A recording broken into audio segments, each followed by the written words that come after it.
রাজস্থানে প্রায় 400 পরিযায়ী শ্রমিককে বাংলা বলার জন্য বাংলাদেশি তকমা দেওয়া হলো এবং তাদেরকে আটকে রাখা হয়েছে রীতিমতো।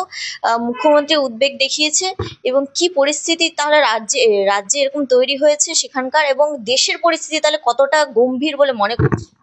দেখুন, দেশের পরিস্থিতির ব্যাপারে আর বলার মতো কিছুই নেই, কারণ এই হিটলারের সরকার, নরেন্দ্র মোদী সরকার যেদিন থেকে এসেছে 2014 থেকে দেশটাকে জিনা হারাম করে দিয়েছে। ধর্মের রাজনীতি, হিন্দু মুসলিমের রাজনীতি, মুসলিম মন্দির মসজিদের রাজনীতি ছাড়া আদার্স কিছু হয়নি। সব ক্ষেত্রে দেখুন, একটা জিনিস চিন্তা করবেন, পরিযায়ী শ্রমিক, মজদুর, কিষান, জওয়ানদের যারা যন্ত্রণার যে কথা যারা শোনে না যে সরকার, সেই দেশের কোনো মতে সেই সরকার টিকতে পারে না। কারণ এই হিটলারি পন্থা, হিটলারি ব্যবস্থার আমি তীব্র নিন্দা করছি একজন প্রাক্তন কমান্ডো হিসাবে। তার সঙ্গে সঙ্গে বলছি, রাজস্থানে যে পরিযায়ী শ্রমিক, বাংলার যারা গরিব শ্রেণীর মানুষ, তারাই কিন্তু পরিযায়ী শ্রমিক রূপে কিন্তু বাইরে যায়। সেখানে হিন্দু মুসলিমের রং দেখা হয় না। সেখানে কি বাংলার বাইরে আমি যেখানেই যাবেন, সেখানে যদি আপনি বলেন যে বাংলাতে কথা বলেন, তাহলে আপনাকে বলা হচ্ছে বাংলাদেশি। কারণ আমি ফোর্সের মধ্যে এবং আমাদের কমান্ডো তথা সিআরপিএফ এর মধ্যে আমি দেখেছি ওয়েস্ট বেঙ্গল যে ওয়েস্ট ডাব্লু যে ওয়ার্ডটা আছে, সেটাকে নিয়ে ওয়েস্ট বেঙ্গল সর্বপ্রথম সর্ব লাস্টের দিকে। অথবা আমাদের বাঙালিদের বুদ্ধি এবং বাঙালিদের সততা, বাঙালিদের সব রকম দেখে ওরা প্রচন্ড পুরো দেশ জুড়ে একটা বলতে গেলে যে বহিরাগত সরকার, বহিরাগত যে শক্তি, তারা ভয় পায় বাংলা এবং বাঙালিকে ভয় পায়। অর্থাৎ বাংলাটাকে ডাব্লু থেকে আরম্ভ ওয়েস্ট বেঙ্গল থেকে ডাব্লু যেটা আছে সেখানে পিছিয়ে দেওয়া হয়েছে। আজকে পরিযায়ী শ্রমিক যারা রাজস্থানে যে 400 জনকে আটক করা হয়েছে, এটা আমি আমাদের রাজ্যের সরকারকে বলবো অবিলম্বে কেন্দ্র সরকারকে আবেদন করে এবং যে রাজ্যে আটকানো হয়েছে, যেটা আইন আছে, আইনের ব্যবস্থা নিয়ে আইনের অবিলম্বে ব্যবস্থা নেওয়া হোক। কারণ আজকে দেখুন, রাজস্থানে আটকেছে, গত দুদিন আগে দেখলেন উত্তরপ্রদেশে আটকেছে, গুজরাটে এরকম হচ্ছে। এই যে বাঙালিদের উপরে যে অকথ্য অত্যাচার এবং যে ধরনের প্ল্যানিং করে বাংলাদেশি সাবিত করে সেন্ট্রাল বাহিনীকে নিয়ে অর্ডার দিয়ে তাদেরকে যেভাবে বাংলাদেশে পুশব্যাক করা হচ্ছে, এবং তাকে যখন প্রমাণ করা হচ্ছে ফ্ল্যাগ মার্চ করে, তখন তাকে দেশে ফিরিয়ে নিয়ে আসে। এই যে নিন্দা, এর নিন্দা বলতে গেলে একদম এর প্রচন্ড তীব্রতম আমি ভারতবর্ষের সরকারকে নিন্দা জানাচ্ছি। কারণ বাঙালি এবং বাংলার একটা ঐতিহ্য আছে। বাঙালি বাংলার রক্তে একটাই জিনিস আছে, প্রতিবাদ। প্রতিবাদ কারা করে? ভারতবর্ষের মধ্যে যদি প্রতিবাদ করে, নাম্বার 1 হচ্ছে বাংলা এবং পাঞ্জাব। কারণ স্বাধীনতা সংগ্রামেও দেখেছেন, নেতাজি সুভাষচন্দ্র বোস থেকে ক্ষুদিরাম বোস থেকে আরম্ভ করে যারা আছে, কাজী নজরুল ইসলাম, যারাই আছে, প্রত্যেকের, কবি থেকে আরম্ভ করে প্রত্যেকের একটা বিরাট বড় ভূমিকা আছে।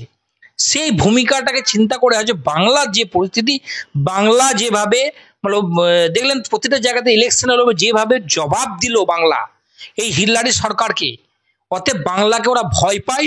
অতএব বাংলার কথা বললে বাংলাদেশি ঘোষণা করে বাংলাকে বদনাম করা এবং বাঙালিকে ভয় পায়, সেটা ওরা প্রমাণ করছে। অতএব আমাদেরকে একত্রিত হয়ে বাংলার অপমান করলে আমরা কোনোদিন মেনে নেব না, এর তীব্র প্রতিবাদ করছি। এবং আমি রাজ্য সরকারকে অনুরোধ করব, এর আইনের আওতায় নিয়ে এসে যারা এই ধরনের অন্যায় করছে বাঙালিদের উপরে, যে ধরনের ব্যবহার করছে, যে গরিব শ্রেণী পরিযায়ী শ্রমিকের উপরে যে ধরনের অ্যারেস্ট করছে এবং পুলিশ দিয়ে, প্রশাসন দিয়ে যে ব্যবস্থা নিচ্ছে, যেখানে যেখানে বিজেপি সরকার আছে যে যে স্টেটে, এর আমি তীব্র নিন্দা করছি। কারণ বিজেপি ভয়ঙ্কর, বিজেপি ক্ষতিকারক, বিজেপি হিটলারি সরকার যাকে বলা যায়, বিজেপি ভ্রষ্টাচারী, বিজেপি ভক্ষণকারী বলা যায়। কারণ এর আমি কি নিন্দা করব? কারণ একজন, দেখুন ভারতবর্ষের মধ্যে একটা জিনিস চিন্তা করবেন, আজকে কোন একজন জওয়ান ভারতবর্ষের মধ্যে সেনাতে যারা কাজ করে, যারা প্যারামিলিটারি কাজ করে, তারা আজকে তার বিরুদ্ধে কথা বলছে, কিষাণ বিরুদ্ধে কথা বলছে, শ্রমিক বিরুদ্ধে কথা বলছে। কাদেরকে নিয়ে সরকার? কারণ আপনাদের এই আদানি আম্বানির সরকার চলতে পারে না মানুষের সামনে, সেটা মুখের সামনে হয়ে গেছে। এর আগেও আমি ইলেকশনের আগে বলেছিলাম, ইভিএম এর সরকার, ব্যানারের সরকার, টিআরপি সরকার, আর কি মিডিয়া যে দালালি সরকার বলতে পারেন, ইলেকট্রনিক বড় বড় মিডিয়া দালালি রূপে পরিণত করে সরকার টিকে আছে। অতএব আমি এই ভারতবর্ষের সরকারের তীব্র নিন্দা করছি এবং পরিযায়ী শ্রমিক যারা আটকানো হয়েছে তাদেরকে আমি রাজ্য সরকারকে অনুরোধ করব যে এর অবিলম্বে এর ব্যবস্থা সত্য সামনে এসে আইনের আওতায় নিয়ে এসে তার অবিলম্বে ব্যবস্থা করা হোক, তাদের সুরক্ষার দিকেও ধ্যান দেওয়া হোক। অন্যদিকে দেখা যাচ্ছে যে উড়িষ্যায় দুইজন দলিত যুবককে গরু চুরি করার সন্দেহে তাদের মাথা নাড়া করে দেওয়া হয়েছে, ঘাস খাওয়ানো হয়েছে, এবং এটাই নয়, তাদের নর্দমার জল খেতে পর্যন্ত বাধ্য করা হয়েছে। যেখানে বিজেপি এত হিন্দুদের রক্ষা করা নিয়ে, হিন্দু বাঁচাও নিয়ে এত কথা বলে, এত প্রতিশ্রুতি দেয়, কিন্তু সেইখানে বিজেপি শাসিত রাজ্যেই এরকম একটি দৃশ্য ধরা পড়ছে, কি বলবো? বিজেপি শাসিত রাজ্য, এটা আজকে নতুন নয়, এটা লাগাতার চলছে। দলিতকে ওরা কিন্তু হিন্দু মানে না। হিন্দু কারা মানে যে উচ্চ সংখ্যক যারা টিকাধারী, যারা পৈতেধারী, যারা সত্যবাদী হিন্দু বলে যাকে বলে না, সেই রাজতিলক নিয়ে যারা ঘোরে, যারা কেরুয়া বসনা পরে ঘোরে, তাদেরকে তারা হিন্দু বলে। অর্থাৎ দলিত, এসটি, এসসি, ওবিসি এবং ছোট যারা জাতি আছে তাদেরকে কোনোদিন কিন্তু এই বিজেপি সরকার, এই হিটলারি সরকার কোনোদিন কিন্তু হিন্দু মানে না। এই হিন্দু মুসলিমের বিভেদ মানে যেটা করছে, দলিতকে আপনি জানেন অনেক জায়গাতে উত্তরপ্রদেশে মন্দিরে ঢুকতে দেওয়া হয়নি, সব গুজরাটে তাকে মানে নাড়ানো হয়েছে। আজকে উড়িষ্যাতে দেখলেন দুজনকে একজন গরু চুরির অপরাধে, ও গরু চোর কারা? গরু চোর হচ্ছে আরএসএস এর কিছু দালাল আছে, তারাই হচ্ছে যারা এটা প্রচার করছে, গোরক্ষক কমিটি আছে দেখবেন ইন্ডিয়াতে, তারাই কিন্তু গরু চোর করছে, কিন্তু তাদের ব্যাপারটা সামনে আসছে না।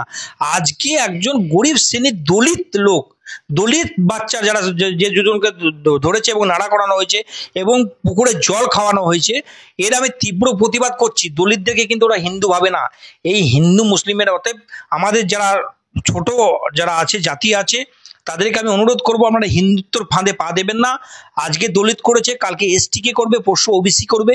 এই যে পরিস্থিতি ভারতবর্ষের মধ্যে সৃষ্টি করেছে, এর আমি তীব্র প্রতিবাদ করছি। কারণ আজকে ওরা হিন্দু শুধু ভাবে, কিছু টিকাধারী, গেরুয়াধারী, বসনপাড়ি এবং যারা ভয়ঙ্কর শক্তি যারা ওদেরকে সাপোর্ট করে, তাদেরকে কিন্তু ওরা হিন্দু মনে করে। অতএব মন্দিরে পুজো করলে সে হিন্দু। কিছু সংখ্যক হিন্দু কারা এরা, এখানে দেখবেন ভারতবর্ষের মধ্যে উচ্চ ব্রাহ্মণ্যবাদী যারা আছে, তাদেরকে এরা হিন্দু মনে করে। অতএব এর যে দলিতদেরকে ওরা মানুষ ভাবে না, হিন্দু ভাবে না। অতএব আমাদেরকে সচেতন হতে হবে এবং এর তীব্র প্রতিবাদ করে আমাদের ভারতবর্ষ হিন্দু মুসলিম ভাই ভাই আমরা একই জায়গাতে খাই, একই রকম ভাবে থাকি, একসঙ্গে দায়বদ্ধভাবে থাকি এবং সুন্দরভাবে আমাদের যে সেকুলারিজম দেশ আমরা সাপোর্ট করি, সেটাকে ওরা মানে ভঙ্গ করতে চাচ্ছে। অতএব এর তীব্র প্রতিবাদ করছি। আচ্ছা, এই ঘাটাল মাস্টার প্ল্যান নিয়ে বিজেপি কিন্তু শাসক দলকে প্রচুরভাবে কটাক্ষ করেছে, কিন্তু অন্যদিকে বিজেপি শাসিত কিন্তু গুজরাটের সুরাটে, যেটাকে বিজেপি A1 সিটি বলে দাবি করে, সেখানকার যে বিশাল বড় টেক্সটাইল মার্কেট রয়েছে সেটি প্রায় জলের তলায়। সেটি নিয়ে কিন্তু বিজেপি কোনো রকম কোনো মন্তব্য করছে না। দেখুন, বিজেপি যেখানে অবিজেপি সরকার আছে, যেখানে বিজেপির শক্তি যেখানে যে স্টেটে নেই, সেটা ওদের একটা রাজনৈতিক এজেন্ডা, সেক্ষেত্রে ওরা বলবেই। কারণ ঘাটাল প্ল্যানটা মানে মাস্টার প্ল্যানটা হওয়া অবশ্যই উচিত আমি মনে করি, কিন্তু বিজেপি ধরনের নিন্দা করছে। নিন্দা করতে তুমি যাও না, কেন্দ্র সরকারকে তুমি রিকোয়েস্ট করো যে আমাদের ঘাটাল প্ল্যান মানে হওয়া উচিত। রাজ্য সরকারকে যেমন তুমি তীব্র প্রতিবাদ করছো, কেন্দ্র সরকারের এক্ষেত্রে পশ্চিমবাংলার মানুষ হিসাবে আমরা প্রতিবাদ করা দরকার। কারণ ঘাটাল প্ল্যান হওয়া অবশ্যই দরকার।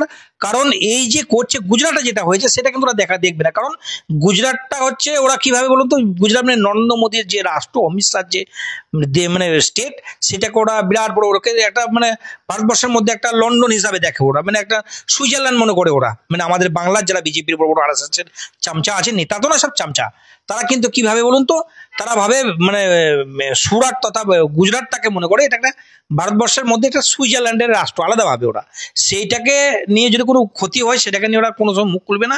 বাংলা যেহেতু বিজেপি সরকার নেই, অতএব এদের এটা এজেন্ডা, আদার্স কিছু নেই। এবং যদি বিজেপি সরকার এখানে থাকতো, অবশ্য থাকতো, কি জীবনে আসবেও না, সেই স্বপ্ন ওদের পূরণ হবে না।